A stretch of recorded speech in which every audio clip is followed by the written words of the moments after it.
మా ఫ్రెండ్కి చిలక చెప్పినట్టు చెప్పా. అరే వర్షం పడేలాగా ఉంది బయట, ఇప్పుడు బయట తిరిగితే కష్టం రా అని. వాడు ఏం కాదు నువ్వు వచ్చే మనం తిరుగుదాం అది ఇదని నన్ను అయితే ఎకో స్పేస్కి అయితే రమ్మన్నాడు అనమాట. ఇంకా నేను అలా స్టార్ట్ అయ్యానో లేదో వర్షం అయితే ఫుల్గా పడింది అనమాట. ఇంకా నేను ఆ ట్రాఫిక్ లో ఆల్మోస్ట్ ఒక 1 అవర్ అయితే అలానే చెరువులో అయితే వెళ్ళానమాట. జస్ట్ ఒక 30 మినిట్స్ వర్షానికైతే రోడ్స్ అన్ని చెరువులాగా మారిపోయినాయి బెంగళూరులో. ఇంకా అలానే ఆ రోడ్లోనే నేను ఒక ½ అవర్ ట్రాఫిక్లో వెయిట్ చేసి ఇంకా నేను ఎకో స్పేస్కి అయితే రీచ్ అయిపోయా. ఇంకా వాడిని పిక్ చేసుకున్న తర్వాత కూడా వర్షం అయితే ఫుల్గా పడతానండి. ఇంకా వాడిని అయితే మామూలుగా తిట్టలేదు. ఇంకా సర్లే అని బాబాయ్ టిఫిన్స్కి అయితే వచ్చేసాం. ఇంకిక్కడ ఒక మసాలా దోశ అండ్ ఒక ఉగ్గాని బజ్జీ అయితే ఆర్డర్ ఇచ్చామన్నమాట.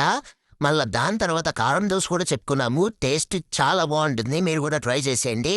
ఇంకా వాడిని మెట్రో స్టేషన్లో దించేసి ఇంకా నేను రూమ్కి వెళ్ళేసరికి నాకైతే జలుబు కూడా వచ్చేసింది అన్నమాట. అలా ఎట్లా ఉంటా మరి బాయ్.